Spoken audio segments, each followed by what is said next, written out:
Welcome everyone to another week of Ramban ala Parsha. This week is Parshat Lekh, and Parshat Lekh is, without exaggeration, one of the most important parshas in the Torah, at least in terms of the history of Klal Yisrael and the history of Am Yisrael. Right? We think of Avraham Avinu as being the first Jew because he was the first monotheist. What exactly it means to be a Jew in the time of Avraham before Matan Torah is a question we're not going to deal with. But that sort of turn in history and the idea of a chosen people and a chosen person is something new. And the Ramban says things here that are significant, not just for Parshas Lekh, but for all of Sefer Bereshis and beyond. And so I want to touch on some of those. We won't have time to read all of it inside, but I want to touch on some of the ideas. And the first idea is, the question that Chazal raise, and it's an important question, is who was Avraham Avinu? Right? Noach, we have the backstory. Noach ish tzadik tamim haya b'doratav. Okay, so that's why God saved Noach from the Mabul. But the parsha begins, Vayomer Hashem al Avram, Lekh lecha me'aretzecha u'mimoladetcha u'mibeit avicha el haaretz asher areka. Okay, so who's Avraham? And more than that, if you look at the end of last week's parsha, and oftentimes we miss this just because it's the end of the parsha and there's a lot going on, the Torah says, Vayikach terach et Avram beno ve'et Lot ben Haran ben beno ve'ed Sarai kalato eshet Avram beno vayetzu itom me'ur kastim lalechat aretz Canaan vayavo ad Haran vayeshvu sham.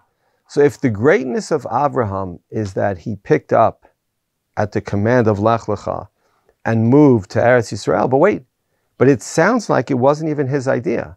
It sounds like it was his father's idea. And okay, they planned to go from Ur Kasdim to Eretz Israel, and okay, like a lot of other people, they didn't make it all the way. They stopped in Haran, but doesn't that take away from Avram's greatness? So, without reading inside, because it's a long Ramban at the end of last week's parsha, really, and it continues to this week, and it's very difficult, it's very technical, but we should know the following. Rashi sees it as a problem. Rashi thinks that Avram was born in Ur Kasdim and traveled to Haran and lived there, and then he traveled to Eretz Israel. The Ramban thinks that's not true. The Ramban thinks that Avram was born in Haran, and he has proofs from Chazal and proofs from Psukim, and you could look at the end of last week's parsha. He thinks that Avram was born in Haran, and God appeared to Avram in Haran and said, Lekh Lecha, and he picked up from the place of his birthplace and from the place where he grew up, and he moved to Eretz Israel. Okay, that's one point that we're not going to do inside. But then we come to this week's parsha, and we come to the next person. What God says to Avraham, who we don't know who he is. That's an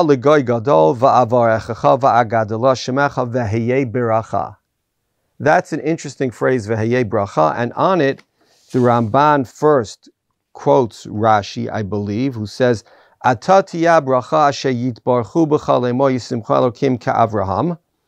Right? People are going to bless their children, that much like we think, Yisimcha Elohim ke'Ephraim v'chim Menashe. So the same thing with Avraham. V'husif od, ki kol mishpachot ha'adama yitbarchu bo lo anshe artzo bilvad. You'll be a blessing to all of humanity, not just the place where you live, meaning the ideas that you promulgate and the greatness that you achieve in life will be told over, not by your neighbors, not just by your neighbors, and not just by your community, but by everybody. Or they'll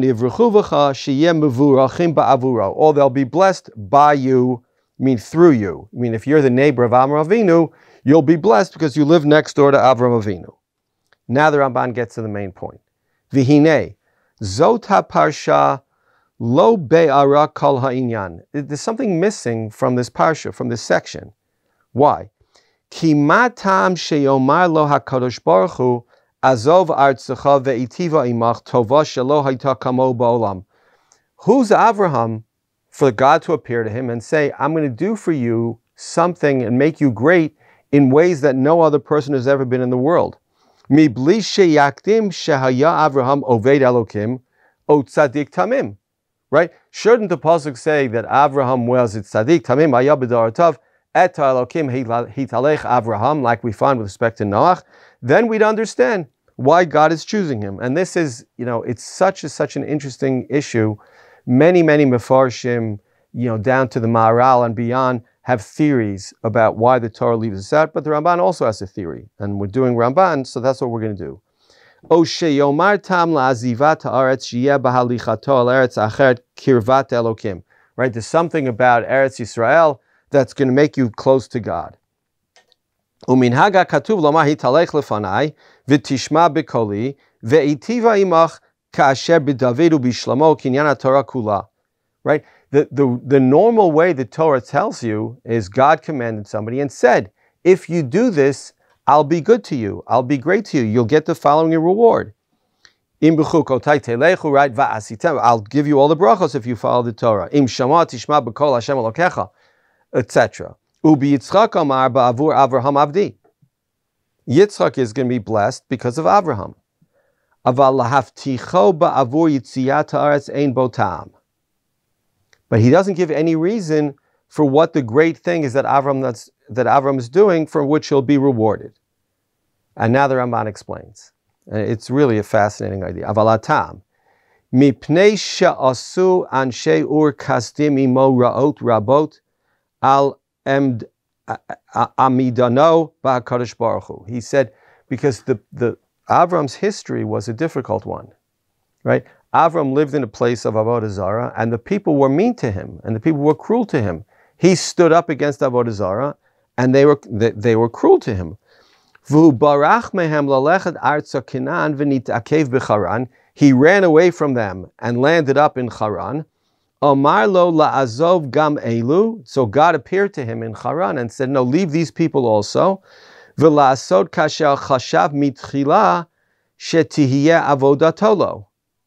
And do what you thought originally, which was to go to Eretz Israel. Ukriyat b'nei ha'adam l'shem Hashem be'eretz hanivcheret. Right? The Ramban thinks that people knew that Eretz Israel was the Eretz hanivcheret. And the Ramban, and says the Ramban, Avram needed to go there. V'sham yigdal shemo v'yitbarchu bo hagoyim hahem. And there, and only there, you'll become great. But you'll become great because you live in Eretz Israel. It's not just a reward. It's the result. Right? God doesn't have to say, if you go to Eretz Israel, all these great things will happen to you. God says, when you go to Eretz Israel, the result will be that all these great things will happen to you. V'yitbarchu bo hagoyim hahem. Lo ka'asher asu imo b'ur kasdim shahayu mivazinu mekalin oto. Not like in Ur Kasdim where you were tortured by the Gentiles. V'samu oto babor o b'kivshana eish. Whatever the medrash is, whatever the psukim seem to say, you were thrown in a fiery pit. You were thrown in a pit. V'amar lo shivarech mivarchav v'im yachid mekalalo you are. He can bless people and he can curse people. V'zeh tama parsha.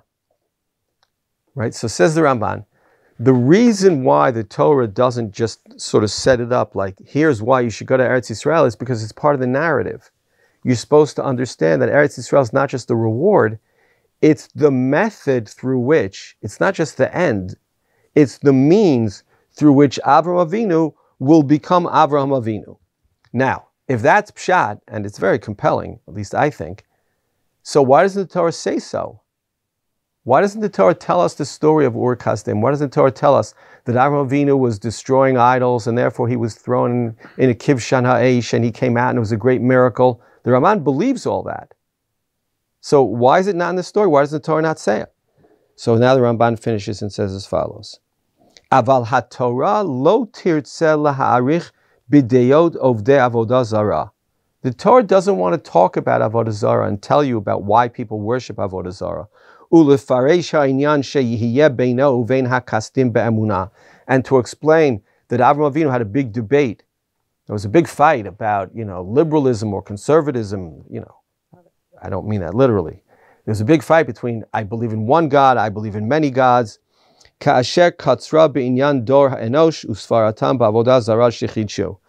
The Torah basically avoids this. It's an interesting thing. Is the Torah afraid that if it tells us about avodah zarah, people would, God forbid, leave HaKadosh? It's hard to understand.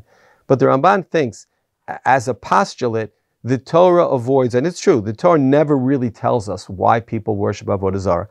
If you're interested in this, not God forbid in avodah zarah, but if you're interested in how this happens, the first parak of the Ram in Hilchos Avodah Zarah is like a brief history of the world in which he deals with wait, Adam HaRishon met HaKadosh Baruch Hu, and Noach knew HaKadosh Baruch Hu. How does it happen that people become Ovdei Avodah Zarah when they live with people who didn't believe, but they knew that HaKadosh Baruch Hu exists? And there the Rambam explains, that the moon does have power and the sun does have power. They work for HaKadosh Baruch Hu. They're not independent sources of power. But you could see the moon and you can see the sun and you can see the stars. And people need something tangible.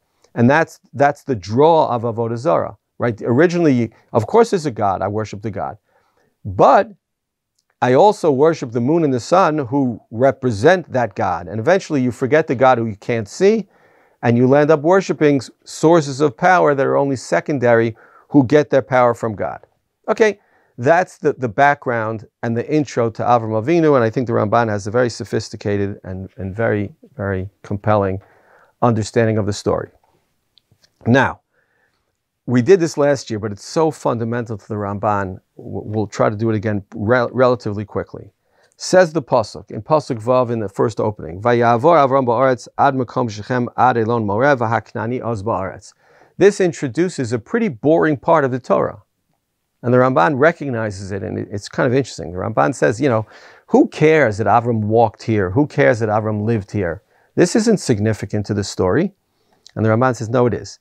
Pasuk Vav, Omar lecha klal tavin oto b'chol haparshiot habaot binyan Avram Yitzchak v'Yakov. I'm going to tell you a rule, says the Ramban, and you have to understand it in every single part of Sefer Bereshis, which covers the lives of Avraham, Yitzchak, and Yaakov. V'hu inyan gadol hizkiruhu rabotenu b'derech kitzara. It's a really, really big deal. In fact, the Ramban thinks it's the yesod. It's the fundamental understanding and explanation for all of Sefer Bereshis. He says Chazal mention it, in an aside. V'amru kol ma she'ira la'avot siman lebanim. Right? That's what we understand as ma'aseh avos siman lebanim. But we normally think about it in terms of, it's a foreshadowing. It happened to Avraham Avinu, so it might happen, so it's likely to happen. But that's not how the Ramban sees the world. The Ramban sees ma'aseh avos siman lebanim as there's a world of multiple truths or multiple realities, right? It's a metaphysical concept, but the Ramban thinks, there's pshat, there's drash, there's sod, there's Kabbalah. There are multiple worlds. And says the Ramban, it's almost like there's a small gear that moves a bigger gear that moves a bigger gear. And when it happens to the Avot, it's going to happen to the Banim. The Ramban has a phrase in his introduction to Sefer Shemot, that it's not Maaseh Avot Siman Labanim, it's Maaseh Avot Yitzira Labanim. Literally, they are creating a historical path that the children have to follow. Now, why is this so significant? So says the Ramban, V'lachein ya'arichu ha'ktuvim b'sipur ha'masaot v'chafirat ha'be'erot u'shar ha'mikrim. So the Torah goes out of its way to tell stories about where Avram walked and where he dug a well and where the Avos did certain things. V'yachshav achoshev bahem kiluhem dvarim miyutarim ein bahem to'elet. It's interesting to hear the Ramban say this. You'll think it's boring, because it is boring. It doesn't sound like it's significant. V'kulam ba'im lilmod al ha'atid ki ka'asher yavo ha'mikra la'navi mishloshet ha'avot yitbonein mimenu hadavar ha'nigzar lavo lezaro. It's not just that it's likely to happen to their descendants, and it applies only to the Avot. I don't know why. It's a special din in Avram, Yitzchak, and Yaakov. It's going to happen. Vida. Now, second point, but this also explains the stories, and it makes it significant in the Ramban's worldview. Vida. Ki kol gzerat irin, any gzera from on high, right? Any promise of God. Kasher teitzei mikoach gzera el poal dimyon, when it leaves the realm of being potential and it's actualized in some way, right? Koach gzera poal dimyon, an actual act, tihiyeh hagzera mitkayemet al kol panim. Fascinating, says the Ramban. It's not just Maaseh Avot Siman Labanim or Maaseh Avot Yitzira Labanim, but when Avraham walks in Eretz Israel, he is actually taking ownership of it for us. When you take a promise, and all the promises in the Torah, says the Ramban in many places, are contingent. right? God promised us Eretz Israel. Obviously, it's contingent on us keeping the Torah. And Shema hachet yigrom is something we should worry about, right? Maybe we didn't act properly. Maybe that's why the promise isn't coming true. But says the Ramban, and this is kind of a subtle point, says the Ramban, when the Avot do something to concretize the promise, when Avraham vayavo Avraham ba'aretz ad makom shechem ad elon moreh, he is actually, by doing that, making a kinyan in Eretz Israel that makes God's promise that we're going to get Eretz Israel either a certainty. I don't want to say a certainty, because I still think if we sin, God can change his promise. But it makes it much more likely. That act makes it more likely, and I'm not reading the whole Ramban to you, but the Ramban gives examples where if you did something more, your symbolic act was more than symbolic, then the promise of God becomes much more likely, right? So when God says to Yirmiyahu, I'm going to destroy Eretz Israel, right? And then Yirmiyahu, but then eventually I'm going to bring the people back, and Yirmiyahu tells his scribe to take a book and tie a rock to it and throw it into the river. He's making that promise concretized. When Elisha, I think it's Elisha, the Isha Elokim, tells the king to shoot symbolic arrows, and he shoots 3 symbolic arrows, and he says, if he had shot more, it would have been more of a certainty. We could have been sure of this, but it doesn't matter. The Ramban sees these symbolic acts as concretizing promises from HaKadosh Baruch Hu, and he thinks all of Sefer Breshit, I mean, there are things that are not related to this point, but the point the Ramban makes is that he's not going to keep telling you many times over, Maaseh Avot Simon Labanim. You need to understand, and when you read Sefer Breshit, you need to say to yourself, oh, this is setting something up for the future. It's significant in the story, but it's going to be more significant going forward. Okay, that's a basic idea. And then the Ramban in Pasuk Yud tells us how this works. Pasuk Yud, still at the beginning of the parsha in Perek Yud Bet, tells us as follows. Vayhi ra'av ba'aretz, vayered Avram Mitzrayim lagur sham ki chaved hara'av ba'aretz. Okay, there's a famine, so Avraham Avinu is going down to Mitzrayim. Says the Ramban, and this is now going to touch on the second of the Ramban's significant points in Sefer Breshis, or generally in his Parshanot. Hine Avraham yarad leMitzrayim mipnei hara'av lagur sham la'chayot nafsho b'mei batzoret. Okay, Avram went down to Mitzrayim because there was a famine, and he wanted to have his family survive. V'hamitzrim ashku oto, and the Mitzrim were mean to him, chinam, for no reason. Lakachat et ishto, they stole his wife. They took Sarah. V'akadosh baruch hu nakam nikmatam b'nigaim gidolim, and God took revenge on them. V'hotzio misham b'mikneh b'kesef u'vazahav, and not just that Avram left Mitzrayim, but he left with great wealth. V'gam tziva alav paro anashim l'shalcham, and he didn't just sneak out on his own. Paro sent messengers to accompany him. Now you could see this already. Says the Ramban, v'ramaz elav, it's a hint. It's ma'aseh avos siman labanim. Ki banav yerdu Mitzrayim mipnei hara'av lagur sham be'eretz hamitzrim. Right? At the end of Sefer Breshis, the children of Yaakov, together with their father Yaakov Avinu, are going to go down to Mitzrayim because of a famine. V'hamitzrim yir'u lahem v'yikchu mehem hanashim, and the Egyptians will be mean to them and will steal their wives. Kasher amar v'cholabat tichayun, right? Just as a side point, the Ramban thinks that when the kol haben hayilod hayor tashlichu v'cholabas tichayun wasn't just to kill all the male Jews, it was to allow the Egyptians to take control of the women. So he thinks the idea that Paro stole Sarah is then recreated in Mitzrayim, hundreds of years later, when they were going to take all of our women. V'akadosh baruch hu yinkom nikmatam b'negaim gidolim ad shiyotziem b'kesuf v'zahav. Right afterwards, v'acharechein yetzu b'rechush gadol happened. V'tzonu bakar mikneh kaved ma'od. V'echaziku bohem l'shalcham min haaretz. And he didn't just send them; he sent them with messengers. They forced them to leave. Lo nafal davar mikol me'orah ha'av shelo yihiyeh babanim. Nothing happened to Avraham that didn't later happen to us. Okay, says the Ramban, this is Ma'aseh Avot Siman Labanim. But you might ask yourself, okay, but being in Mitzrayim was bad. It was no picnic. Why did that happen to us just because it happened to Avraham? That seems unfair. And then the Ramban says the next fundamental point in his Parshanot generally. He says, and I want to keep this in perspective, Vida, ki Avraham Avinu chata chet gadol bishgaga, shehevi ishto atzadeket b'michshol avon mipnei pachado pen yarguhu. First thing he says, Avram sinned chet gadol bishgaga, in which when he came to Mitzrayim and he said that Sarah is his sister, he put her in grave danger. Right? In addition, V'hayalo livtoach b'Hashem sheyatzil oto ve'et ishto ve'et kol asher lo ki yesh be'Elokim koach la'azor u'lahatzil.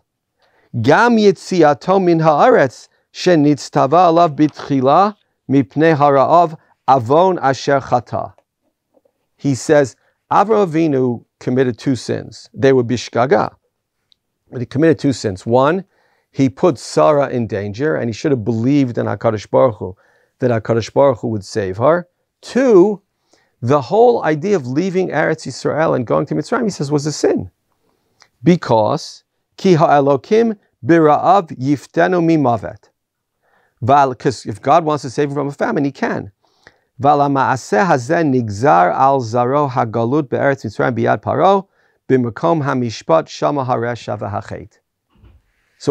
just Ma'aseh Avot Siman Labanim. Avram went down to Egypt and he had a hard time and then God saved him, so it happened to his children. It's a punishment. Because Avraham Avinu should not have gone to Mitzrayim according to the Ramban. Now, 2 points here. First of all, many people point to this Ramban as a general understanding of the Ramban seeing biblical figures, their greatness and their flaws. I don't believe for a second that Avraham Avinu didn't think that the Ramban didn't love Avraham Avinu more than me and you. He did. But the Ramban thinks if it's in the Torah, we have to learn a lesson from it. And if the Torah doesn't bother to hide a flaw, or maybe even a chet bishgaga of Avraham Avinu, so we shouldn't either, right? It's like, I once read, if Art Scroll published their own Sefer Bereshis, so there would be, Yaakov had 12 sons, and they had a fight in learning, and there was a whole misunderstanding, and then they landed up in Mitzrayim. No, somebody did something wrong. And Rav Meidan likes to say, why should you try to find fault in the Avos, in David HaMelech, in Shlomo HaMelech? Chazal did it. It's not for us to find flaws. But the Ramban is saying that Avraham Avinu may have been greater than any of us. Avraham Avinu was greater than any of us. But he was still a human being, and he was still subject to mistakes. And you see it at the end of the parsha also. Right? The end of the parsha, when the story with Hagar, and Sarah seems like she's being mean to her.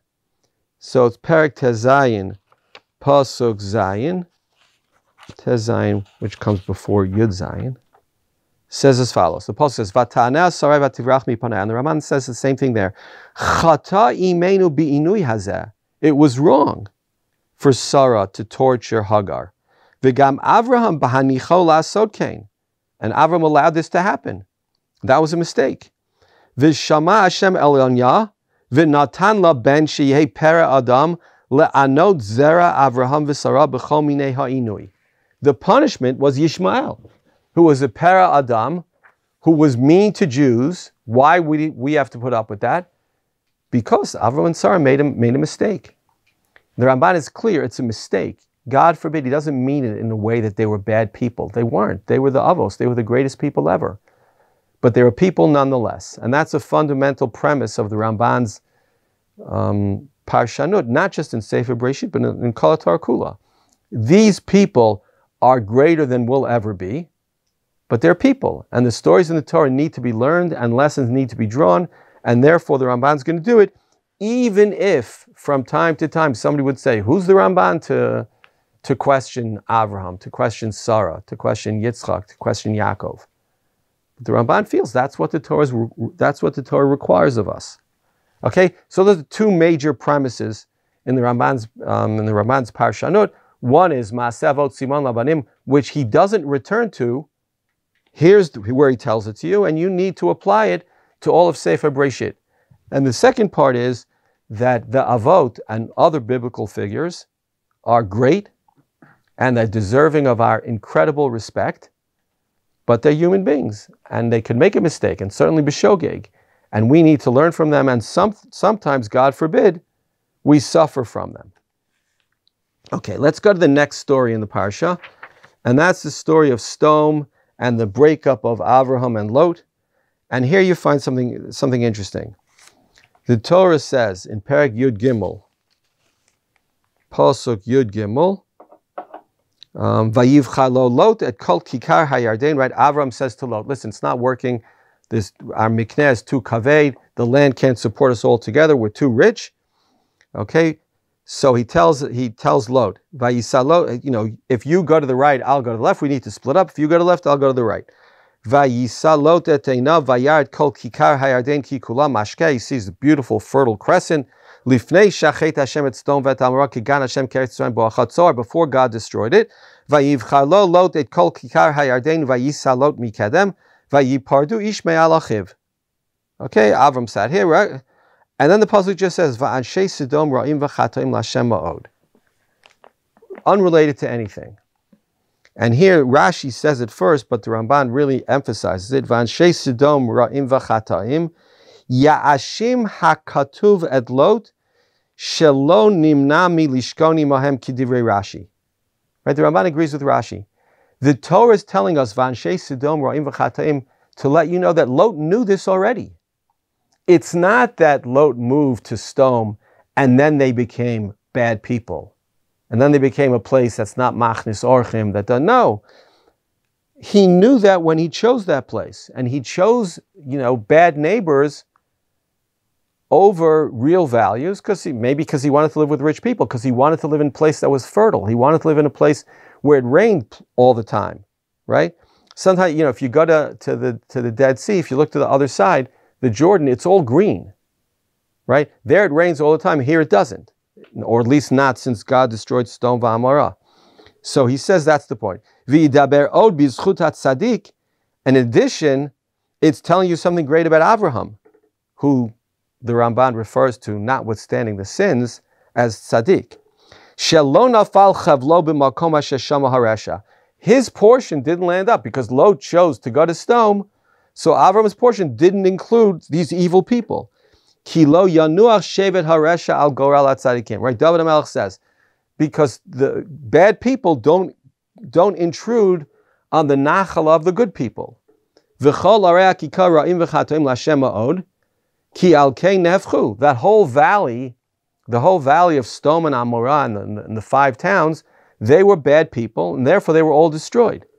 Now, what's bothering the Ramban and what should bother us is, weren't the Anshe Canaan in the entire land bad people?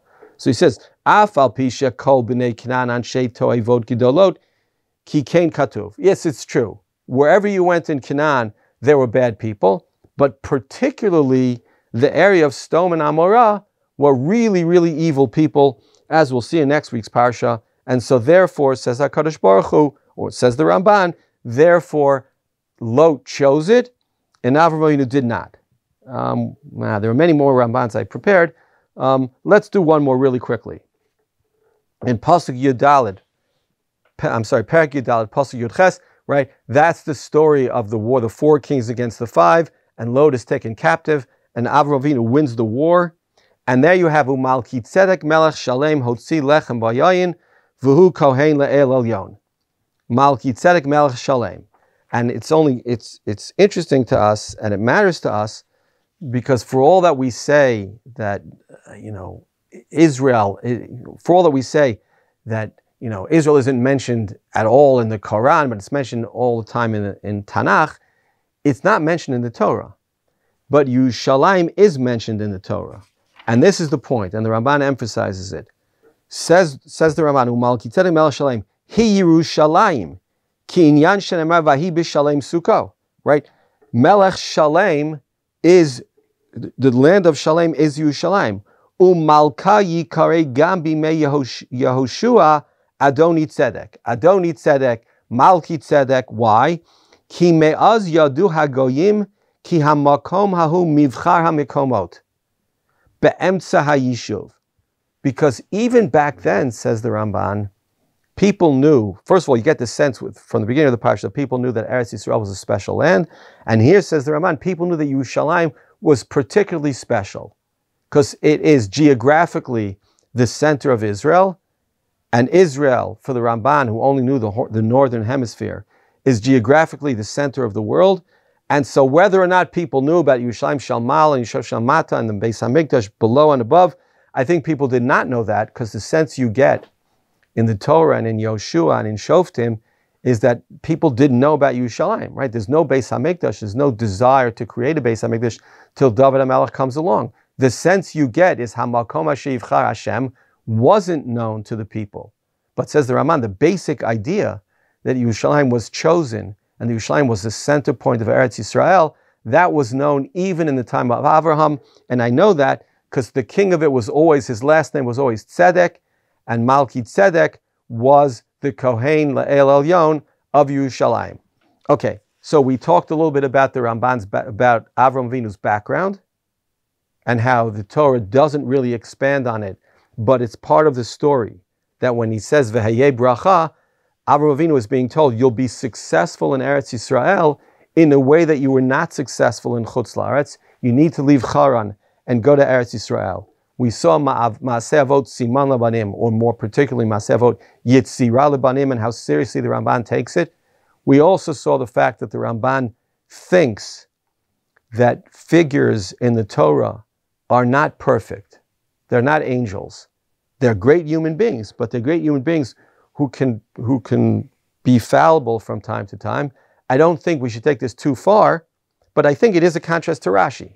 Rashi sees, really, really good people, like Yaakov Avinu was really, really good, and Esav was really, really bad. I think Rashi had to do that, but the Ramban has a more sophisticated and a more nuanced view of it. And he shows that in Vayhi Ra'av Ba'aretz, where they went down, even though the Ramban thinks that Avraham Avinu didn't have to go down, it was a sin, and therefore we had to go to Mitzrayim, and Sarah sinned, and therefore Yishmael was born, and he tortured us. We saw the Ramban saying that Lot chose to live amongst Rishaim, V'anshei Sodom Ra'im V'chatoim L'Hashem Ma'od. It wasn't just a coincidence. And finally, that Malki Tzedek was the Melech of Yerushalayim, and people knew that Yerushalayim was a unique place even back then. Okay, Yashkach to everybody. Went a little bit overtime today. Have a great, great Shabbos, and God willing, see you next week.